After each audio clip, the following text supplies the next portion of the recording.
sehat semua. Saya percaya kita semua diberkati.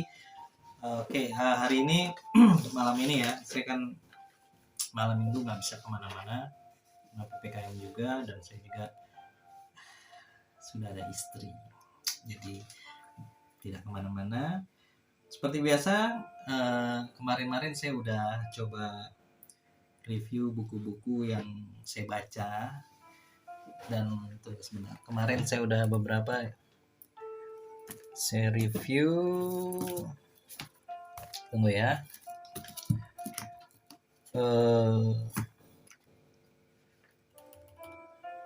Mana ya? Oh ya. Ini beberapa buku yang kemarin saya review tentang, ya, ini bukunya ya. Pertama tentang ini sudah saya review. Terus kedua kemarin itu, tunggu ya. Oh ya. Ini buku ini devotional. Nah, sekarang saya mau berbagi lagi berkat tentang buku ini. Saya beli, judulnya Bible Answer for Life Question. Jadi kalau di Indonesia itu, apa yang Alkitab katakan tentang kehendak Allah, emosi, kesedihan, pernikahan, uang, perceraian, doa, dan penyembahan. Nah, di buku ini kayak semacam apa ya, konkordansi kalau saya tahu ya. Cuma garis besarnya itu, buku ini tuh mengarahkan kita misalnya mau tentang kesedihan atau tentang perceraian atau tentang keuangan, apapun itu. Nah, salah satu yang saya baca, terkadang kita kan manusia kayak merasa apalagi zaman pandemi ini, apa ya, PPKM, semua serba susah sih. Saya percaya anak Tuhan nggak ada kata susah ya, selalu diberkati gitu. Selalu Tuhan tuh memberikan kebutuhan yang kita butuhkan. Saya akan baca ya daftar isi yang ada di buku ini. Jadi sekali lagi, di sini buku yang saya baca, di sini lebih dari 2.700 ayat yang sudah dikategorikan. Jadi memang ada emosi. Jadi Alkitab, yang ada di Alkitab ini udah disalin sedemikian rupa supaya kita ketika menghadapi sesuatu hal dalam kehidupan kita gitu, kita bisa baca, entah kita mau cari kehendak Allah dalam hidup kita, emosi, kesedihan, ataupun pernikahan, uang, ataupun perceraian, dan doa penyembahan. Di sini lebih dari 2.700. Coba pastikan kita butuh buku ini, dalam arti kita dalam menjalani kehidupan itu kita perlu firman. Nah, firman Tuhan itu semua ada di buku ini. Memang ada di Alkitab juga, tapi intinya kalau di sini nih udah dikategorikan. Memang Alkitab juga lengkap, cuma dibikin buku aja ini. Oke, saya akan mulai baca daftar isinya ya. Nih, daftar isi buku ini. Selain tadi saya bacakan, bagian pertama itu tentang kehendak Allah. Pertama, kehendak Allah dan janji-janjinya kepada Anda atau kepada saya, kepada kita semuanya. Terus kedua, kehendak Allah, bagaimana Dia menciptakan Anda untuk menggenapinya. Oke? Yang ketiga, kehendak Allah dapat ditemukan. Terus yang keempat, kehendak Allah tentang kehidupan rohani Anda dan kita, dan atau kamu yang ada di rumah ataupun dimanapun yang berada. Terus kehendak Allah tentang uang dan pekerjaan Anda. Dan dalam kehidupan itu kan pasti kita harus cari, takut bukan kehendak Allah yang jadi dalam kehidupan kita kehendak kita sendiri gitu. Nah, yang keenam, kehendak Allah tentang seks, pernikahan, dan keluarga. Yang ketujuh, kehendak Allah tentang cara mempermalukan orang lain. Yang kedelapan, tentang kehendak Allah yang berbicara dengan karakter Anda, saya, atau kita semua. Itu. Yang ke-9, kehendak Allah mungkin menyakitkan. Terkadang ya itu kehendak Allah itu berlawanan dengan daging kita gitu loh. Terus kehendak 10 ya, kehendak Allah melibatkan risiko. Jadi terkadang kehendak Allah itu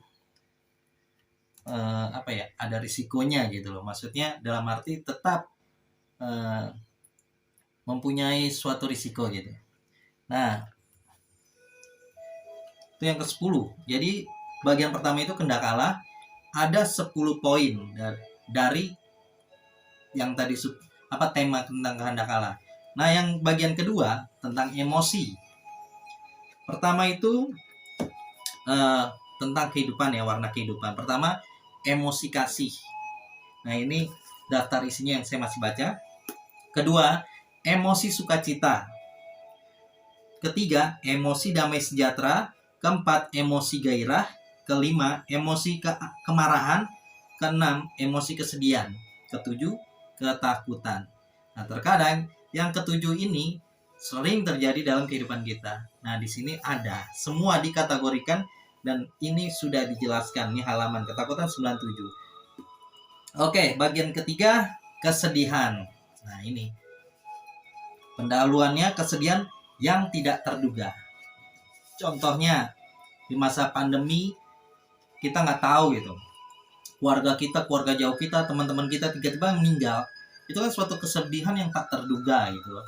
Yang kita pikir kayak ada teman dari pendeta gembala saya, dia masih balas WA chat lagi sehat setengah 12 siang, jam 6 udah meninggal. Nah, itu kesedihan yang tidak terduga. Oke, dari bagian ketiga kesedihan ini terbagi ada 10 poin. Salah satunya adalah Anda tidak sendirian. Peristiwa yang mengubah hidup. Diserang oleh kemarahan, bergumul dengan rasa bersalah. Kelima, depresi ya. Keenam, proses pemulihan. Mungkin ini juga penting pemulihan karena kita dalam menjalani kehidupan pasti ada orang yang misalnya menyakiti kita maksudnya, atau dengan masalah-masalah yang kita belum ada pemulihan diri gitu. Nah, yang ketujuh, menolong anak Anda yang sedih. Yang ke-8, buat saya sih yang penting ya buat saya ini adalah melayani. Yang ke-8, maksudnya sesuai dengan kebutuhan saya. Memang semua ini sesuai, cuma pada malam hari ini ya mungkin melayani itu bagus. Ya sesuai kebutuhan saya lah ya. Terus perjalanan rohani kita. Terus yang ke-10, mengenal Allah selama masa ini.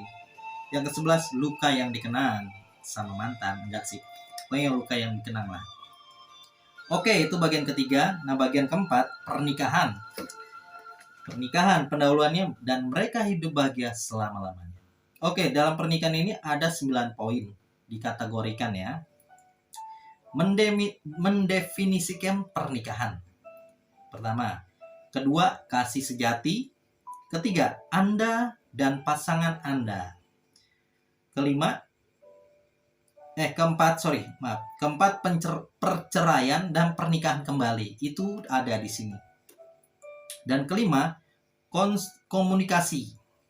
Keenam, kemarahan dan pelecehan. Ketujuh, seks dan keintiman. 8, Anda dan keluarga Anda.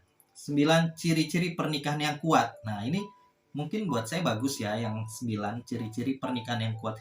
Soalnya karena saya sudah nikah, jadi mungkin ini suatu kebutuhan buat saya tentang pernikahan. Semua sih penting banget ini. Bagian kelima, tentang uang. Nah, di zaman sekarang kan uang itu ya kalau dibilang kebutuhan, ya kebutuhan hidup gitu loh. Nah, ini pendahuluannya, dalam Tuhan kita percaya. Ini tentang uang ya, bagian kelima. 1, penata layanan, semuanya dari Dia. 2, penghasilan, berkat dan tanggung jawab. Peringatan, bahaya menanti. Orang miskin dan berkekurangan mendapat lebih banyak perhatian Allah. Memberi, mendengar panggilan. 6. Kewajiban bisnis, utang, dan pajak. Ya, kita hidup kan gak jauh dari utang ya, walaupun ada beberapa yang tidak mengutang gitu ya. 7. Anggaran, melangkah maju. 8. Kekayaan sejati lebih berharga dari uang. Oke, itu bagian 5 tentang uang. Bagian 6, perceraian. Nah, ini mungkin hal yang sering ditanya-tanya dalam dunia pernikahan gitu ya. Pendahuluan dulu, mengapa ini terjadi kepada saya? Terkadang bertanya seperti itu orang yang mengalaminya. Pertama, jadi perceraian itu di sini ada beberapa poin. Pertama, dapatkah luka-luka ini disembuhkan? Nah, itu ada di sini. Terus 2, apakah pandangan Tuhan tentang saya sekarang? Nah, ketiga, apakah saya salah jika merasa seperti ini? Keempat, apakah saya sendirian? 5, dari manakah penghasilan saya? 6, bagaimanakah hal ini mempengaruhi anak saya? Ketujuh, apakah saya selalu lelah? Ke-8, bagaimanakah tentang seks? 9, apakah saya harus mengampuni? 10, apakah rekonsiliasi dapat terjadi? 11, dapatkah saya membangun kembali hidup saya? Oke, jadi di bagian 6 itu perceraian, itu ada 11 poin. Dan yang ke-8 ya, ini ada yang ke-7. Jadi ada 8 bagian, biar saya cepat aja. Bagian 7 tentang berdoa. Pendahuluan dulu. Datang mendekat ya. Pertama, nilai doa. Ini sangat penting ya buat orang yang percaya Tuhan Yesus itu, kita harus tahu nilai doa. 2, bertemu Allah yang empunya doa. 3, doa pengagungan. Jadi kita harus tahu cara mengagungkan Tuhan melalui doa kita gitu. Nah, itu ada. Keempat, doa pengakuan. Kelima, doa ucapan syukur. Keenam, doa permohonan. 7, doa dari hati. Ke-8, doa untuk orang lain. Bukan kita berdoa untuk diri kita sendiri juga, tapi kita harus berdoa untuk orang lain juga. Ke-9, kualitas doa yang efektif. Bukan berarti kita panjang-panjang doanya tidak efektif, tapi sini lebih dicerungkan doa yang efektif mungkin ya. Ke-10, penghalang doa. Terakhir kesimpulan. Dan bagian 8 ya, bagian 8 ini tentang penyembahan. Pendahuluan dulu, meluruskan segala sesuatu. Jadi penyembahan itu ada beberapa 8 poin di sini dibahas mengapa kita menyembah. Nah, salah satunya ini penting juga buat yang sudah pelayanan, tapi mungkin pelayanannya hanya sebagai rutinitas ya, sebagai gerejawi atau hanya karena tugas gitu. Dia harus tahu juga dulu mengapa kita menyembah Tuhan gitu. Dan fokus penyembahan kita kepada siapa? Kedua. Ketiga, siapakah yang harus menyembah Allah? Keempat, bagaimana kita harus menyembah? Jadi bagaimana kita menyembah Tuhan tuh bagaimana itu? 5, menyembah Allah dengan tindakan kita. Keenam, bentuk penyembahan. 7, alasan pribadi untuk menyembah Allah. Terakhir 8, contoh-contoh penyembahan. Oke, saya udah baca daftar isi semua. Saya akan ambil satu sampel dari bab yang mungkin itu membuat kebutuhan saya. Saya akan bagian 8 tentang penyembahan, yang poin yang ke-7, alasan-alasan pribadi untuk menyembah Allah. Kita buka nih, ada halamannya. Sorry ya. Nah, itu. Halamannya 365. Saya nggak akan review semuanya, maksudnya tidak akan menjelaskan semuanya. Saya akan cuma memberikan apa sih yang ada di dalam buku ini. Oke, ini saya buka. Lihat ya. Kenapa kita, alasan saya pribadi, maksudnya di sini jelaskan. Oke, bab 7 saya bacakan. Alasan-alasan pribadi untuk menyembah Allah. Pertama, di sini ada kalimat, sebagai mahasiswa lulusan baru suatu seminari, saya menemukan bahwa saya menerima penyembahan dengan sangat akademis. Saya tahu sejarah ibadah gereja, manfaat penyembahan, dan kewajiban kita di dalam area ini. Apa yang saya lupa? dan belajar memperbaikinya adalah sifat pribadi penyembahan. Allah layak menerima penyembahan karena apa yang sudah dilakukannya kepada saya. Dia mengasihi saya, dia sudah mengampuni saya dengan miliaran penduduk dunia untuk diperhatikan. Dia mengingat dan memperhatikan saya. Tentu saja Allah layak menerima pujian. Oke, ini kalimat pertama dalam bab ini, bab 7. Oke, di selanjutnya, menyembah karena kasihnya. Kita harus tahu, kita menyembah Tuhan itu bukan karena tugas ya, bukan karena kita mau berkat, tapi kita tahu kita menyembah Allah yang hidup itu karena apa? Kasihnya. Kasihnya itu yang begitu besar, hingga saat ini kita masih bertahan ya di PPKM. Bisa makan, bisa tidur, itu karena kasihnya luar biasa lah. Ayat referensi yang dikategori ini ada Mazmur 63 ayat 4. Sebab kasih setiamu lebih baik daripada hidup, bibirku akan memegahkan kau. Terus kembali lagi 1 Tawarikh 16 ayat 34. Bersyukurlah kepada Tuhan sebab ia baik, bahwasannya untuk selama-lamanya kasih setianya. Next, di Ratapan 3 22 sampai 23. Tak berkesudahan kasih setia Tuhan, tak habis-habisnya rahmatnya, selalu baru tiap pagi, besar kasih setiamu. Dan seterusnya, dan seterusnya. Nah, ini ada lagi pertanyaan. Menyembah karena jawaban-jawaban doa. Saya bacakan ya. Tadi kan menyembah karena kasihnya. Ini menyembah karena jawaban-jawaban doa yang Tuhan berikan pada kita. Sesungguhnya Allah telah mendengar. Ia telah memperhatikan doa yang kuucapkan. Terpujilah Allah yang tidak menolak doaku dan tidak menjauhkan kasih setianya daripadaku. Ini ada ayatnya. Mazmur 66, 19 ayat P20, 19 sampai 20. Oke, dan banyak lagi ayat-ayat yang dijelaskan. Nih, ayat-ayat.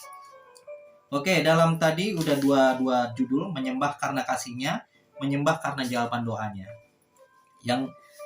Yang ketiga, menyembah karena pengampunannya. Jadi kita harus tahu, kita menyembah Tuhan itu karena apa? Karena kasihnya.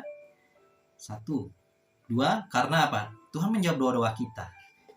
Terus yang ketiga, menyembah karena pengampunannya. Kalau kita nggak diampuni, nanti kita mau masuk mana?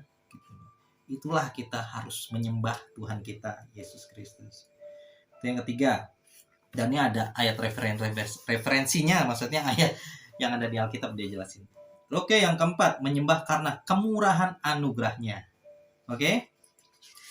Nah, ini yang kelima. Oke, ada berapa poin ini ya? Menyembah karena keselamatannya. Ingat, nah anak muda, bukan karena tugas, bukan karena kamu kesusahan, tapi ingat pengorbanan Tuhan juga. Menyembah karena pertolongannya. Kita dapat kerja, kita bisa makan itu karena apa? Semuanya karena kasih anugerah, karena semuanya sesuatu yang apa ya Tuhan kasih itu luar biasa. Makanya mari kita benar-benar belajar ya tentang penyembahan gitu. Terus menyembah karena penghiburannya. Itu yang ke-6 ya. 1, 2, 3, 4, 5, 6. Oke. Terus menyembah karena penyediaannya. Terkadang kita meminta Tuhan apa yang kita butuhkan, yaitu Tuhan menyediakan apa yang kita butuhkan, bukan menyediakan apa yang kita inginkan. Jangan salah ya. Terus menyembah karena perbuatan baiknya. Terus menyembah karena perkataannya. Dan yang terakhir, menyembah karena perlindungannya dan kekuatannya. Oke, jadi teman-teman, saudara-saudari, Bapak Ibu, saya sudah mengambil satu contoh yang tadi saya bilang di bab tentang mengapa kita menyembah Tuhan, alasan-alasan pribadi. Nah, di situ sudah dijelaskan beserta ayat-ayatnya. Jadi buku ini buat saya ini sangat penting. Kenapa saya beli buku ini? Ya, karena di dalamnya ini udah buat tuntunan kita menjalani rencana Tuhan dalam kehidupan ini gitu. Dan ayat-ayat ini sangat memberkati, menguatkan saya juga.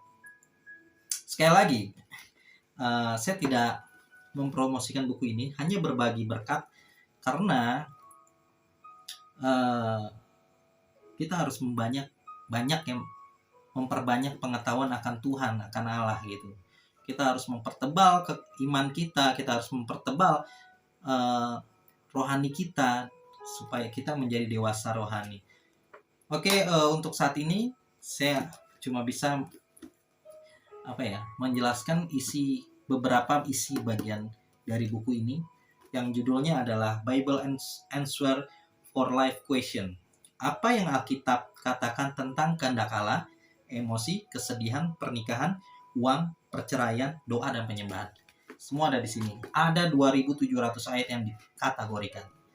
Oke, mungkin next time saya akan berbagi lagi berkat buku-buku apa aja yang saya baca, walaupun gak terlalu mendetail ya, tapi saya rasa itu sudah cukup berbagi berkat, berbagi info untuk mungkin teman-teman ada yang ingin memiliki buku ini, silakan.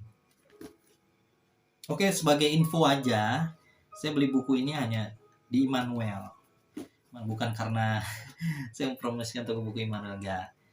Pokoknya selama buku ini menjadi berkat buat saya pribadi, saya akan berbagi pada kalian, pada Anda, Bapak Ibu Saudara-saudari. Oke, itu aja mungkin.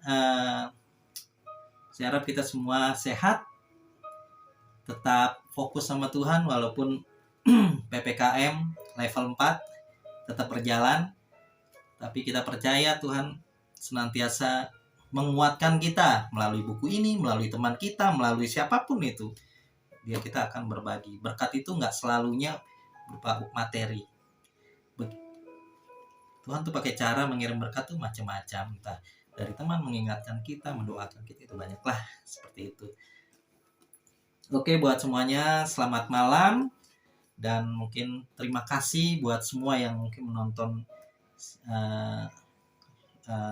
review ya buku ini yang saya beli. Dan saya percaya Tuhan Yesus senantiasa bersama kita, tetap setia. Saya percaya Tuhan tetap setia. Bagaimana kita juga harus tetap setia, fokus kepadanya. Terima kasih.